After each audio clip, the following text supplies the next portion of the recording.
Hello dear students, this is your chemistry mentor HM Rizwan. Students hope so कि सब लोग अच्छा प्रिपेयर कर रहे होंगे। बेटा हम लोग चैप्टर 11 की डिस्कशन कर रहे थे और चैप्टर 11 के अंदर बेटा हम लोगों ने 3 लेक्चर जो है इस बेटा चैप्टर के डिस्कस कर लिए। लास्ट लेक्चर के अंदर हमारी डिस्कशन बेटा हो रही थी एक्चुअली कि हमारे पास ये जो ऑर्गेनिक कंपाउंड है इनकी इतनी डाइवर्सिटी क्यों है और इनकी इतनी ज्यादा मैग्नीट्यूड क्यों है।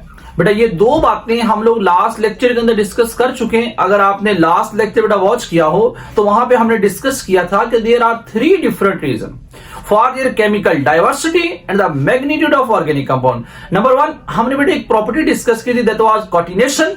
बेटा कैटिनेशन थी। दूसरी प्रॉपर्टी बहुत इंपॉर्टेंट प्रॉपर्टी जो बेटा चैप्टर 11 में हम डिस्कस करेंगे बार बार, दैट इज आइसोमेरिज्म। और बेटा थर्ड जो प्रॉपर्टी थी वो हमारे पास बेटा मल्टीपल बॉन्डिंग ऑफ कार्बन। तो बेटा ये 3 रीजन थी जो हमने डिस्कस की थी कि केमिकल डाइवर्सिटी और मैग्नीट्यूड ऑफ ऑर्गेनिक कंपाउंड बेटा क्यों ज्यादा होते हैं। तो आज का जो लेक्चर है इसमें हम लोग डिस्कशन करनी है कि हमारे पास ये जो ऑर्गेनिक कंपाउंड है जिनको हम लोग डिस्कस कर रहे हैं इनकी बेटा प्रॉपर्टीज क्या हैं। तो आज के लेक्चर में बड़े इंपॉर्टेंट शॉर्ट क्वेश्चन और एक ऐसा शॉर्ट क्वेश्चन जो बेटा ऑलमोस्ट एवरी टाइम बोर्ड में रिपीट हो रहा है वो भी आज डिस्कस करेंगे। तो आइए स्टूडेंट्स हम लोग स्टार्ट करते हैं आज का lecture, the general properties of organic compound. Okay students, तो हम लोग स्टार्ट करते हैं बेटा general characteristics of organic compound. General characteristics of organic compounds.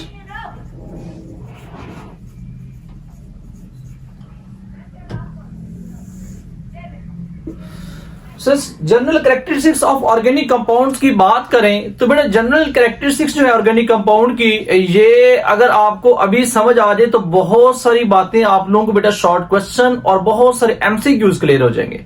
क्योंकि general characteristics of organic compound में बिल्कुल बेसिक बातें हैं और हमारे बोर्ड में बेटा ये एज ए लॉन्ग क्वेश्चन आता है बहुत प्रिसाइज है, लेकिन बेटा ये लॉन्ग क्वेश्चन है, एज ए 4 मार्क्स बेटा पार्ट में आता है। तो सबसे पहली प्रॉपर्टी जो बेटा हम लोगों ने देखनी है तो हमारे पास कुछ प्रॉपर्टी बेटा some of the general characteristics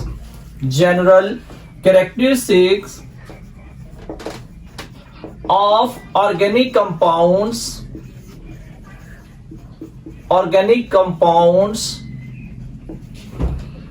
are described below. हमारे पास बेटा सबसे पहली जो कैरेक्टरिस्टिक्स की बात करें that is number 1, that is occurrence.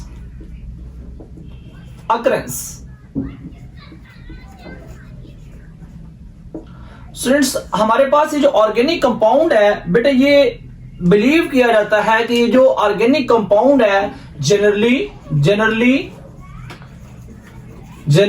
Organic compounds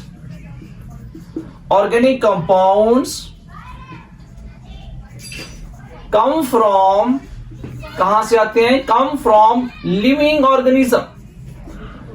बेटा ये बिलीव है कि जो ऑर्गेनिक कंपाउंड है ये लिविंग ऑर्गेनिज्म से आते हैं और या फिर और द ऑर्गेनिज्म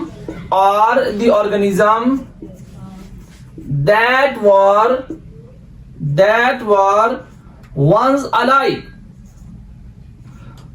या फिर बेटा ऐसे ऑर्गेनिज्म जो बेटा पहले जिंदा थे।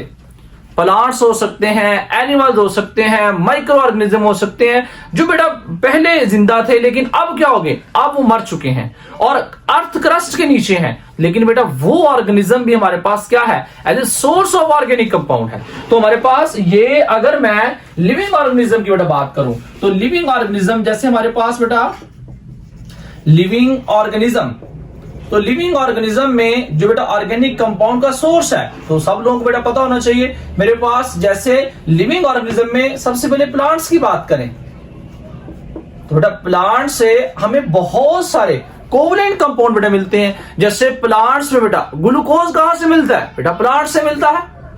तो और भी बहुत सारे कंपाउंड जो है बेटा वो हमें प्लांट से मिलते हैं जो कि ऑर्गेनिक इन नेचर होते हैं। अगर हम लोग एनिमल्स की बात करें तो बेटा एनिमल्स भी बहुत सारे बेटा ऑर्गेनिक कंपाउंड को बेटा प्रोवाइड करता है। एनिमल्स की जब बेटा डेथ हो जाती है तो उनकी डिकम्पोजिशन से जो ऑर्गेनिक कंपाउंड प्रोड्यूस होते हैं बेटा वो सोर्स भी क्या है, ऑर्गेनिक कंपाउंड्स का है। तो हमारे पास लिविंग में बेटा plants, animals, micro organism etcetera.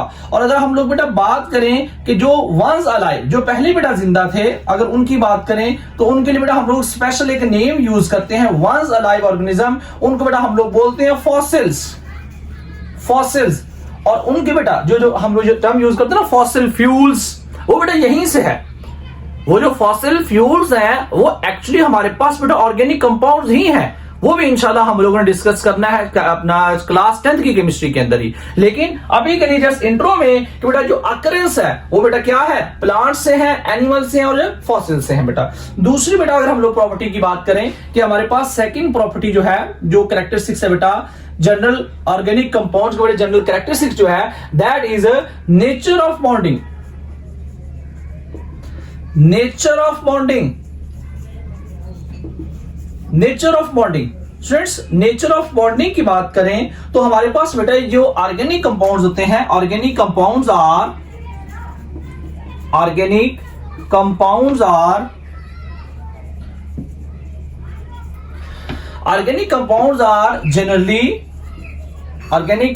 Are generally covalent in nature. बेटा ये क्या होते हैं, कोवेलेंट इन नेचर होते हैं। या फिर हम लोग बेटा एक और वे से कह सकते हैं these are non ionic in nature. Non ionic in nature.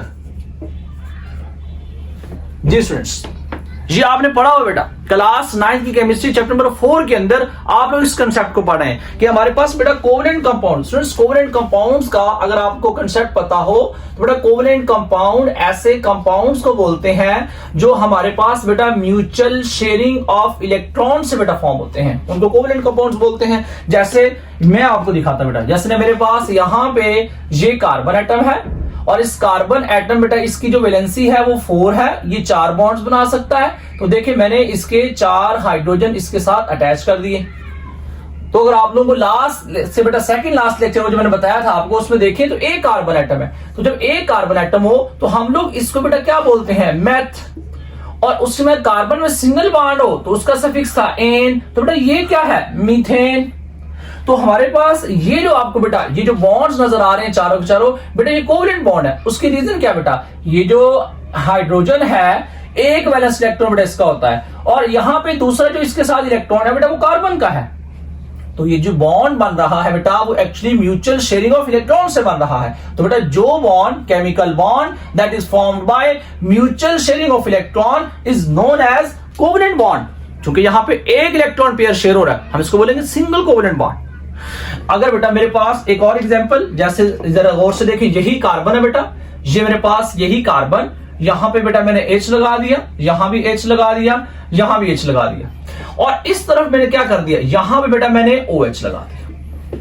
तो देखें फिर दोबारा से ये मेरे पास क्या है, ये बेटा कार्बन, एक बेटा कार्बन एटम है, एक कार्बन एटम है। तो इसके लिए सफिक्स इधर क्या आ गया, मेथ। और बेटा ये चूंकि अल्कोहल से है तो हम लोगों ने लास्ट में बेटा ये थोड़ा सा डिस्कस किया था कि अल्कोहल का आयोपिक नेम अल्कानोल है। तो यहां बेटा मीथेन का ई रिमूव करके मैं क्या लगा दूंगा, OL। It means that is methanol. और ये भी कौन सा कंपाउंड है, ये भी कोवेलेंट कंपाउंड है। कैसे बेटा जरा गौर से देखें, यहां पे ये भी जो बॉन्ड बना हुआ है, कोई भी बेटा बॉन्ड इनमें से ले रहे, सारे के सारे म्यूचुअल शेयरिंग से बने हुए हैं। अच्छा स्टूडेंट्स इसमें जरा फर्क करना है आपने कि इसमें से जो कोवेलेंट कंपाउंड्स होते हैं बेटा ये दो तरह के कोवेलेंट कंपाउंड जो है ये हमारे pass on the base of their bonding. बेटा अगर हम लोग बात करें तो बेटा ये दो तरह के, एक हम लोग बोलते हैं polar covalent bonds, polar covalent bond. तो बेटा ये पोलर कोवेलेंट बॉन्ड है, ठीक है। दूसरा हमारे पास बेटा इनकी क्या होता है, that is non polar covalent bond, non polar covalent bonds, non polar covalent bond. तो स्टूडेंट्स देखें ये जो कोवेलेंट कंपाउंड्स है on the basis of polarity of a bond, बेटा these are polar covalent bond और नॉन पोलर कोवेलेंट बॉन्ड। तो इस carbon में देखें, यहां पे बेटा ये कार्बन, ये हाइड्रोजन, तो बेटा ये वाला जो बॉन्ड सारे के सारे हैं बेटा, ये हमारे पास एज ए होल बात करें तो बेटा ये कंपाउंड नॉन पोलर है। यहां पे ये वाला कंपाउंड पोलर है। क्यों बेटा? यहां पे देखिए ये जो ऑक्सीजन एटम है ये बेटा बीइंग मोर इलेक्ट्रोनेगेटिव, इनकी बेटा इलेक्ट्रोनेगेटिव डिफरेंस जो है वो कंसीडरेबल है, ग्रेटर देन 0.5 है, इसलिए बेटा ये पोलर है और ये वाला क्या है? नॉन पोलर है। तो हमारे पास जो कोवेलेंट कंपाउंड होते हैं बेटा वो पोलर कोवेलेंट कंपाउंड भी हो सकते हैं, नॉन पोलर कोवेलेंट कंपाउंड भी। ऐसे कंपाउंड जिनमें नॉन पोलर कोवेलेंट बॉन्ड होगा वो नॉन पोलर कोवेलेंट कंपाउंड, जिनके अंदर पोलर कोवेलेंट बॉन्ड होगा वो बेटा पोलर कोवेलेंट कंपाउंड। अब आपको कैसे पता चलेगा कौन सा पोलर है कौन सा नॉन पोलर है? तो आपने बेटा याद रखना है, अगर किसी भी कंपाउंड के अंदर कोई इलेक्ट्रोनेगेटिव एलिमेंट प्रेजेंट हो, लाइक ऑक्सीजन हो, हैलोजन हो, नाइट्रोजन हो, क्लोरीन हो, इस तरह बेटा कोई एलिमेंट्स प्रेजेंट हो और उनके पास लोन पेयर हैं, तो बेटा हम बोलते हैं वो कंपाउंड पोलर होगा। एग्जैक्ट जो है ना बेटा वो तो हम लोग क्लास 11 की केमिस्ट्री चैप्टर नंबर 3 में जाके सीखेंगे, जहां पे हम लोग बेटा डाइपोल मोमेंट पढ़ेंगे। लेकिन अभी के लिए आपने ये हिंट याद रखना है, अगर बेटा कोई electronegative element like oxygen, fluorine, nitrogen वगैरह प्रेजेंट हो तो वो कंपाउंड बेटा क्या होता है? पोलर होता है। तो यहां पे देखें इसमें कोई भी वो प्रेजेंट नहीं है, इसलिए नॉन पोलर है और बेटा ये क्या है? पोलर है। तो कोवेलेंट कंपाउंड जो है ये बेटा दो तरह के, polar covalent compound, non polar covalent compound. और दूसरा बेटा कंसेप्ट आयोनिक कंपाउंड वाला, क्योंकि बेटा यहां पे पोलैरिटी का कंसेप्ट है, polar covalent bond non polar की बात कर रहे हैं, तो हम इसको या तो कोवेलेंट बोलेंगे ऑर्गेनिक कंपाउंड और कोवेलेंट इन नेचर, या फिर नॉन आयोनिक इन नेचर, क्योंकि ये आयोनिक तो नहीं है, आयंस तो नहीं बना रहे, इसलिए बेटा हम लोग इसको क्या बोलेंगे? कोवेलेंट कंपाउंड्स या फिर नॉन आयोनिक इन नेचर। तो बेटा ये हमारे पास सेकंड प्रॉपर्टी थी कि नेचर ऑफ बॉन्डिंग की बात करें तो हमारे पास दो तरह की बेटा इनके अंदर ना बॉन्डिंग है, पोलर कोवेलेंट बॉन्ड और non polar covalent bond. So third property की बात करें तो थर्ड प्रॉपर्टी हमारे पास क्या है बेटा? That is the composition of organic compound. Composition of organic compound, कि जो ऑर्गेनिक कंपाउंड्स हैं बेटा ये किन किन एलिमेंट्स से कंपोज होते हैं? तो आप सबने बेटा याद रखना है, कार्बन, जो कार्बन है, carbon is a main constituent of organic compound, ये ऑर्गेनिक कंपाउंड का मेन कॉन्स्टिट्यूएंट है, मतलब कोई भी ऐसा ऑर्गेनिक कंपाउंड नहीं होगा जिसमें कार्बन ना हो, इसलिए तो carbon is the main constituent बेटा, कार्बन नेसेसरी है। और बेटा इसके साथ अलोंग बेटा 99.9% केसेस की बात करें, अलोंग बेटा हमारे पास कार्बन के साथ कौन होता है बेटा? हाइड्रोजन होता है, हैलोजन होता है बेटा, है ऑक्सीजन होता है, फ्लोरीन होता है, नाइट्रोजन, फास्फोरस और बेटा इन एंड रेयरली सम मेटल्स। और बेटा कुछ केसेस के अंदर हमारे पास मेटल्स भी प्रेजेंट होती हैं, रेयरली सम मेटल्स। तो हमारे पास बेटा कंपोजिशन की बात करें तो हमारे पास कार्बन मेन एलिमेंट है, मतलब कोई ऐसा ऑर्गेनिक कंपाउंड नहीं होगा जिसके अंदर कार्बन ना हो। हाँ, लेकिन ये भी आपको मैं पढ़ा चुका हूं क्लास 9 की केमिस्ट्री में कि बहुत सारे ऐसे कंपाउंड्स हैं जिनमें कार्बन है लेकिन वो ऑर्गेनिक नहीं है, वो क्लास 9 की केमिस्ट्री बेटा आप लोग शेयर कर चुका हूं। तो बेटा ये मेरे पास कंपोजिशन है, और ये जो एक्स लिखा हुआ है बेटा सब लोगों को पता होगा, ये जो एक्स है, एक्स बेटा, एक्स हमारे पास, एक्स बेटा हम कहते हैं these are halogens.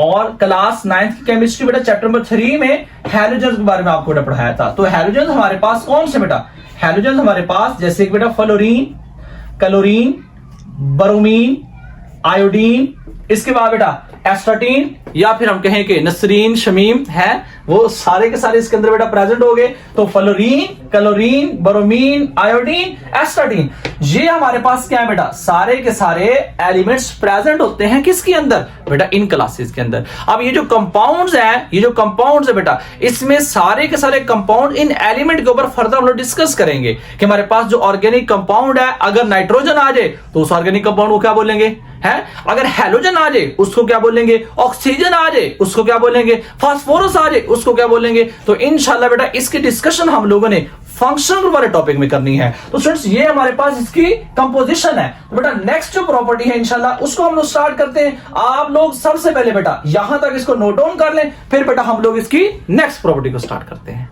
Okay students, तो हम लोग मूव करते हैं बेटा नेक्स्ट प्रॉपर्टी की तरफ। नेक्स्ट हमारे पास बेटा प्रॉपर्टी नंबर जो general characteristics characteristic number 4, very very important characteristics for paper point of view, that is solubility. Solubility बेटा आप लोगों ने कोशिश करनी है कि लेक्चर को साथ साथ नोट डाउन करें, इसलिए मैंने आपको टाइम दिया कि आप लोग इसको साथ नोट डाउन करें, क्योंकि बेटा ये कंप्लीट नोट्स है। मैं सिर्फ आप लोगों को कंसेप्ट डिलीवर नहीं कर रहा बल्कि साथ कंप्लीट नोट्स बनवा रहा हूं। आप एज इट इज इसको बेटा अपने बोर्ड के पेपर में लिख सकते हैं, चाहे फेडरल बोर्ड हो, केपी के बोर्ड हो, पंजाब बोर्ड हो, जिस मर्जी बोर्ड का बेटा। ये हम लोग फुल डिटेल डिस्क्रिप्शन दे रहे हैं इस टॉपिक की। Although this topic is very descriptive, ये डिस्क्रिप्टिव है बहुत ज्यादा, कोई इतने खास कंसेप्चुअल नहीं है, लेकिन फिर भी बेटा आप लोग ये नोट्स इसलिए बना रहे हैं ताकि आप लोग अपनी बोर्ड के अंदर अच्छा स्कोर कर सकें। तो आपने कोशिश करें बेटा साथ साथ इसको नोट डाउन करें। बेटा नेक्स्ट कैरेक्टर की मैं बात करूं, जो character say that is solubility. तो स्टूडेंट्स ये जो ऑर्गेनिक कंपाउंड्स हैं आपको बेटा क्लियर नजर आ रहा होगा कि हमारे पास ये ऑर्गेनिक कंपाउंड है, इसकी दो तरह की नेचर मैंने आप लोगों के साथ शेयर की। एक बेटा ये वाली nature that is non polar covalent compound, ये जो आपके साथ शेयर किया नॉन पोलर कोवेलेंट कंपाउंड, ये मेरे पास नॉन पोलर कोवेलेंट कंपाउंड्स हैं। ये वाले ये जो आपको शो किया बेटा एक नॉन पोलर है, इस तरफ जो शो किया that is polar covalent compound, ये पोलर कोवेलेंट कंपाउंड है।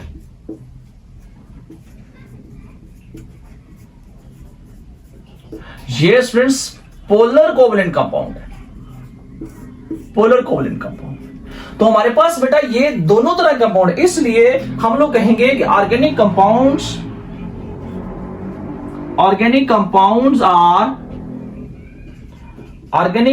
Are soluble in organic solvent।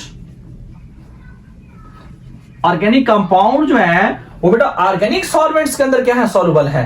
अब ये जो ऑर्गेनिक सॉल्वेंट्स हैं मैं बेटा इसकी बात कर रहा हूं। तो मेरे पास चूंकि कंपाउंड्स दो तरह के हैं तो बेटा ऑर्गेनिक सॉल्वेंट्स भी फर्दर हमारे पास टू टाइप के होंगे बेटा। Organic solvents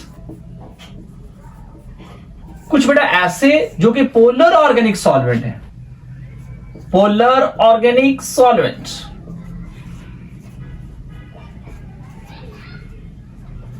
students polar organic solvent हमारे पास जैसे कि जो अल्कोहल है, alcohol is a polar organic solvent. आप अल्कोहल की बेटा फर्दर कोई भी जैसे मेरे पास लोअर अल्कोहल ले लें तो मेरे पास methanol, ethanol, propanol, butanol, these are polar organic solvent. It means that they will dissolve the polar organic compound. जो ऑर्गेनिक कंपाउंड जो पोलर होंगे वो बेटा इसके अंदर क्या हो जाएंगे, डिसॉल्व हो जाएंगे। नेक्स्ट मैं बात करूं non polar organic solvent, non polar organic solvents.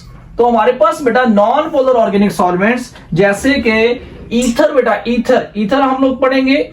Ether बेटा ये क्या है, that is non polar organic solvent. जैसे कि बेंजीन, बेटा बेंजीन भी क्या है, ये भी हमारे पास नॉन पोलर ऑर्गेनिक सॉल्वेंट। तो हमारे पास ये पोलर ऑर्गेनिक जो कंपाउंड्स होंगे वो बेटा polar organic solvents like alcohol वगैरह में डिसॉल्व होंगे। जो नॉन पोलर ऑर्गेनिक कंपाउंड होंगे बेटा वो ईथर में डिसॉल्व होंगे, वो बेटा बेंजीन में डिसॉल्व होंगे, एन-हेक्सेन में डिसॉल्व होंगे। तो ये ऑर्गेनिक सॉल्वेंट्स की बेटा नेचर हो सकती है। अब ये सॉल्युबिलिटी जो है बेटा, ये सॉल्युबिलिटी दो तरह की, polar organic compounds will be dissolved in polar organic solvent while non polar organic compound will be dissolved in non polar organic solvent. Next students अगर हम लोग प्रॉपर्टी की बात करें दैट इज प्रॉपर्टी नंबर 5, वो हमारे पास बेटा क्या है, that is melting and boiling point. Melting and boiling point.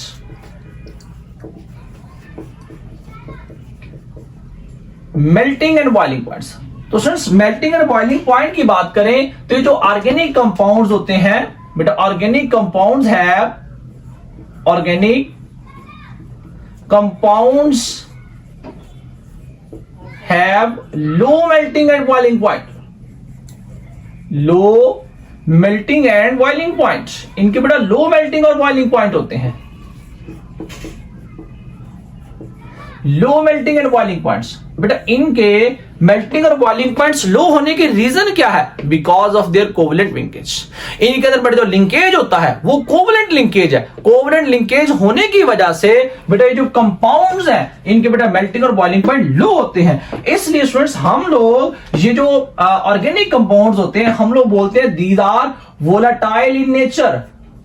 इनको हम लोग बोलते हैं these are volatile in nature. Students volatile का मतलब क्या है? बेटा ऐसे ऑर्गेनिक कंपाउंड जिनको थोड़ी सी हम लोग हीट प्रोवाइड करें तो ड्यू टू वीक लिंकेज वो फौरन से क्या हो जाए? इवेपोरेट हो जाए। उनको हम लोग बोलते हैं these are volatile in nature. जैसे बेटा पेट्रोल है, आप अपनी बाइक के बेटा ढक्कन टैंकी का खोल दें, थोड़ी देर के बाद क्या होगा? सारा का सारा पेट्रोल उड़ जाएगा। Why?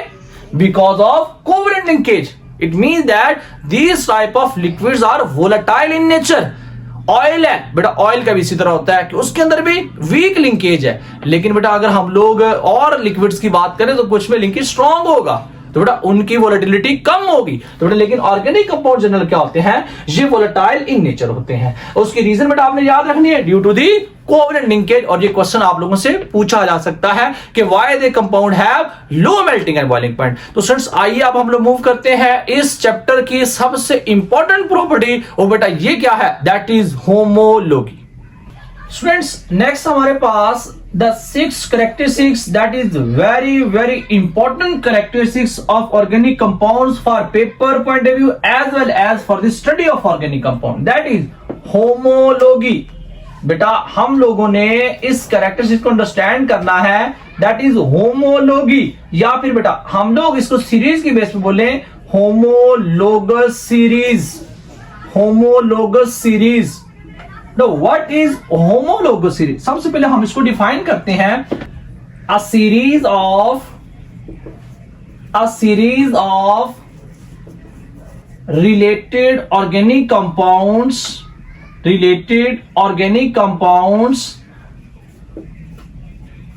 in which two adjacent molecules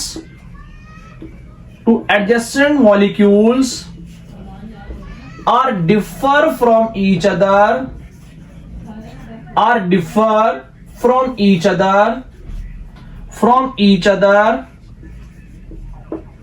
by CH2 group is called homologous series.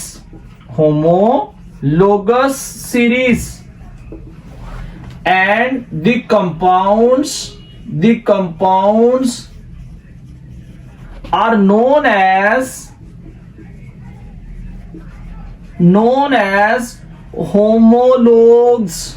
homologues, and the phenomena is known as, and the phenomenon is known as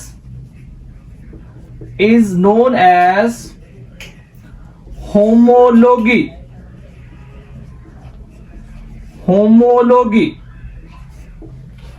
students homologous series क्या है? बेटा होमोलोगस सीरीज, होमो का मतलब बेटा क्या? Actually same. कि हमारे पास जब भी हमने किसी भी एक क्लास के दो एडजेसेंट मेंबर का बेटा डिफरेंस देखें तो हमेशा CH2 ग्रुप आता है। और किसी भी क्लास के जो मेंबर्स होते हैं, जैसे मैं बात करूं अ सीरीज ऑफ अल्केन या series of alcohol, series of alkyl halide, तो बेटा उनकी जो होमोलोगस सीरीज होगी ना, जो मेंबर्स एक दूसरे से CH2 ग्रुप से डिफरेंस होगा बेटा, उनको हम लोग बोलेंगे वो होमोलोग्स है। और उस सीरीज को क्या बोलेंगे? Homologous series. And the phenomena is known as homology. आपने होमोलॉगी वाले वर्ड बेटा लाजमी अंडरस्टैंड करना है, क्योंकि पेपर में question what is homologous series नहीं आता, बल्कि ये आता है what is homology and write down a series of this class. तो अल्केन, अल्कोहल, अल्काइल हैलाइड किसी भी एक सीरीज का बेटा पूछा जाएगा। तो आइए स्टूडेंट्स मैं आप लोगों को सिखाता हूं कि किसी भी बेटा क्लास या फैमिली की अगर आपने होमोलोगस सीरीज लिखनी है तो वो किस तरह लिखेंगे। तो आइए स्टूडेंट्स हम लोग इसको स्टार्ट करते हैं। स्टूडेंट्स हम लोग सपोज करें हम लोग बेटा होमोलोगस सीरीज, मैं बेटा दो क्लासेस की आप लोगों को होमोलोगस सीरीज बेटा ड्रॉ करके दिखाता हूं। तो बहुत इजी है, बहुत इजी है बेटा, जस्ट आपने जरा फोकस करना है, बहुत इजी है। सपोज करें मैं यहां पे अल्केन की पहले होमोलोगस सीरीज, आपको बेटा ड्रॉ करके दिखाता हूं कि अल्केन की होमोलोगस सीरीज जो है वो आप लोग किस तरह ड्रॉ करेंगे। फिर आपको बेटा सारे कंपाउंड्स की क्लासेस की ड्रॉ करनी आ जाएगी। और इस तरह बेटा मैं अल्कोहल को ले लेता हूं, अल्कोहल, अल्कोहल। तो मेरे पास ये दो क्लासेस आ गई स्टूडेंट्स, अल्केन और अल्कोहल। तो बेटा मेरे पास देखें, सबसे पहले हम लोग ना ये इन कंपाउंड का जनरल फार्मूला से एक एक मेंबर निकालते हैं। अल्केन का students general formula last time आपने डिस्कस किया CnH2n+2 है। और बेटा अल्कोहल की बात करें दैट इज CnH2n+1 और बेटा यहां क्या है OH। तो ये मेरे पास इनके जनरल फार्मूलाज हैं। तो बेटा यहां से मैं क्या करता हूं, एक एक मेंबर निकालता हूं। सपोज करें मैं यहां पे n की वैल्यू 1, दोनों के लिए बेटा यही मान के चलता हूं कि मैं दोनों की n की वैल्यू 1 से सीरीज स्टार्ट करता हूं। अक्सर यहां 1 रखूंगा तो यहां पे C आ गया, यहां 1 आएगा तो 2 1 2 और 2 ऐड किया तो 4। तो ये मेरे पास क्या आ गया CH4। यहां देखिए स्टूडेंट्स, यहां पे 1 आ जाएगा C, यहां पे 1 आ जाएगा 2 1 2 +1, तो बेटा ये H3 आ गया। और इस तरह बेटा क्या मेंशन है OH। अब स्टूडेंट्स देखें, मैं नेक्स्ट मेंबर अगर n की वैल्यू बेटा 1 है, फिर मैं क्या करता हूं, n की वैल्यू 2 करता हूं, यहां 2 आएगा तो बेटा यहां पे C2। और यहां देखें 2 2 4 और +2 बेटा 6 आ गया, तो मेरे पास ये C2H6 आ गया। इधर भी सेम, यहां बेटा मैं इसको देखूं तो C2 2 2 4 और +1 5, तो ये C2H5 और यहां बेटा क्या आ गया OH। अब स्टूडेंट्स देखिए, मैंने यहां पे इन दो मेंबर्स को मैं अगर आप लोगों को बेटा ओपन करके दिखाऊं तो मेरे पास ये CH3 और ये CH3, ये देखें 2 कार्बन एटम और 6 हाइड्रोजन। मैंने बेटा इसका कंडेंस, ये मॉलिक्यूलर फार्मूला है, मैंने इसका कंडेंस फार्मूला शो कर दिया। मैं इसका भी अगर आपको कंडेंस फार्मूला बेटा शो करवाऊं ताकि आपको बात एग्जैक्ट समझ आ जाए, CH3 CH2OH।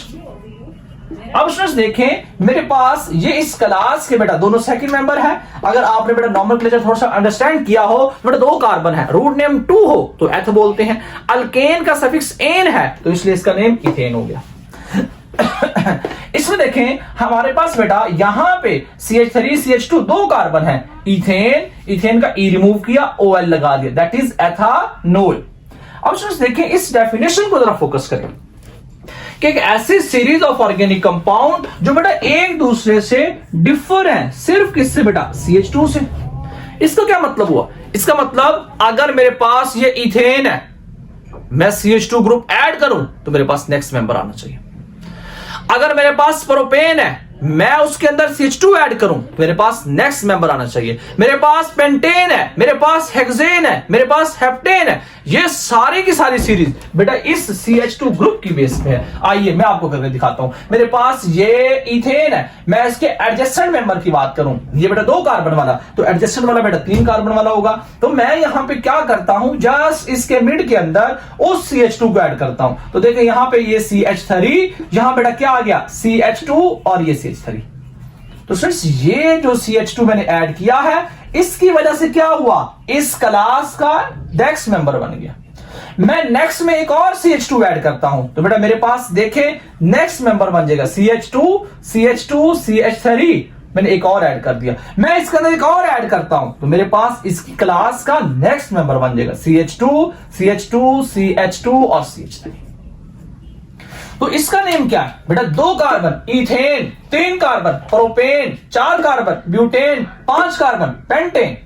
तो इसका मतलब ये वाली बात बिल्कुल ठीक है कि हमारे पास जो बेटा सीरीज ऑफ ऑर्गेनिक कंपाउंड होती है, these the adjacent two compound are differ from each other by CH2 group।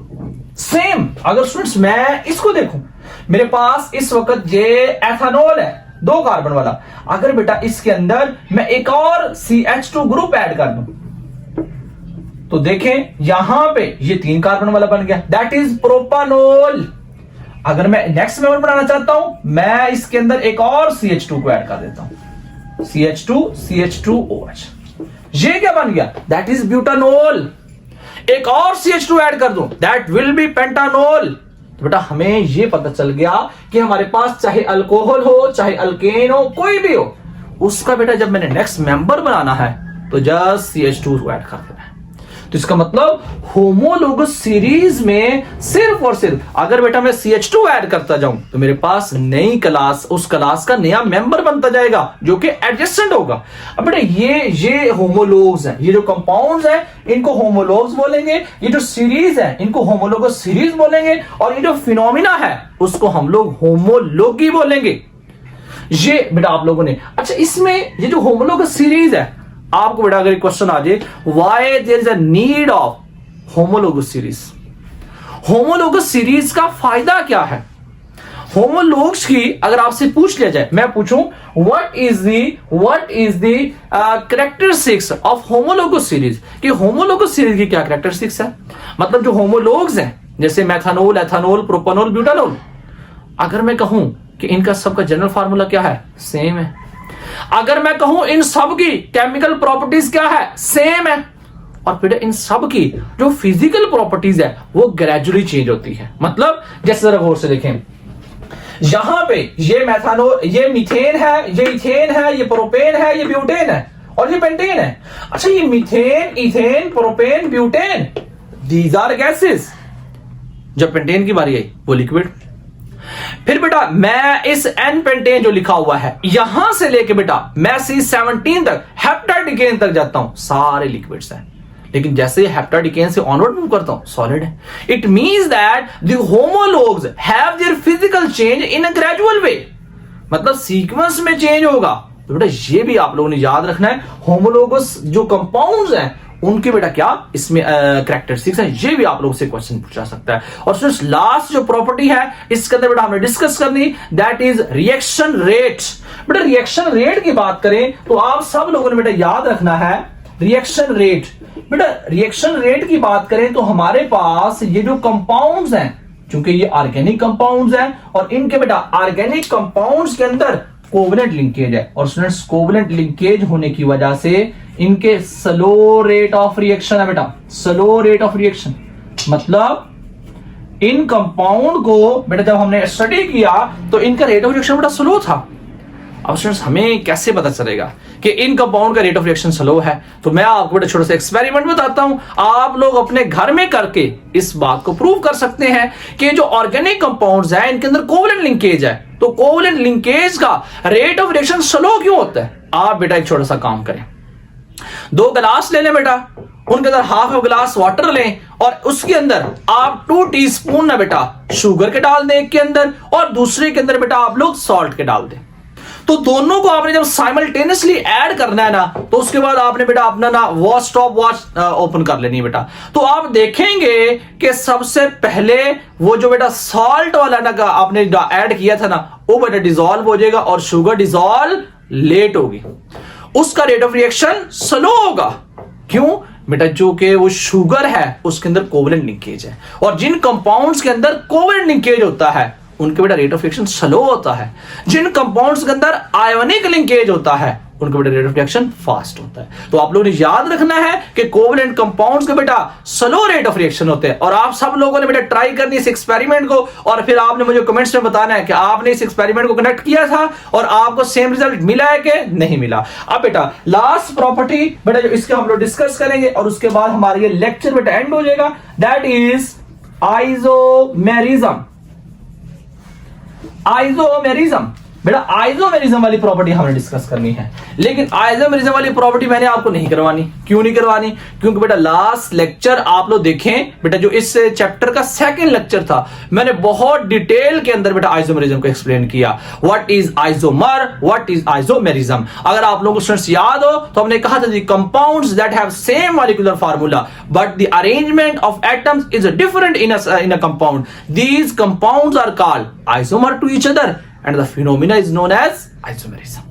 तो अगर स्टूडेंट्स आप लोगों को इससे रिलेटेड एग्जांपल चाहिए तो बेटा मैंने इस लेक्चर 2 के अंदर बेटा, जो आप लोगों बेटा लिस्ट में नजर आ जाएगा, प्ले लिस्ट में अपलोड किया हुआ है, चैप्टर 2 के अंदर हमने आइसोमेरिज्म को फुल डिटेल में अंडरस्टैंड किया था। और अगर आप लोगों को याद हो तो वहां पे आप लोगों के साथ बेटा एक ट्रिक भी मैंने शेयर किया था कि हम लोग आइसोमर कैसे फाइंड आउट करते हैं। तो स्टूडेंट्स आप सब लोगों ने इन सारी की सारी जो जनरल कैरेक्टरिस्टिक्स है उनको बेटा अच्छा प्रिपेयर करना है, क्योंकि बेटा ये हमारे पास एज ए लॉन्ग क्वेश्चन, अगर इंडिविजुअली बात करें तो एक एक शॉर्ट क्वेश्चन है, एज ए होल बात करें तो ये एक बड़ा इंपॉर्टेंट लॉन्ग क्वेश्चन है। आप सब लोग ने बेटा इसकी प्रिपरेशन करनी है। होप सो कि सब लोगों को बेटा ये अंडरस्टैंड डेवलप हो गई होगी। बहुत सारी बातें बेटा ऐसी हैं जो मैं आप लोगों के साथ अभी शेयर नहीं कर सकता, क्योंकि आपका जो लेवल है वो 10th वाला है।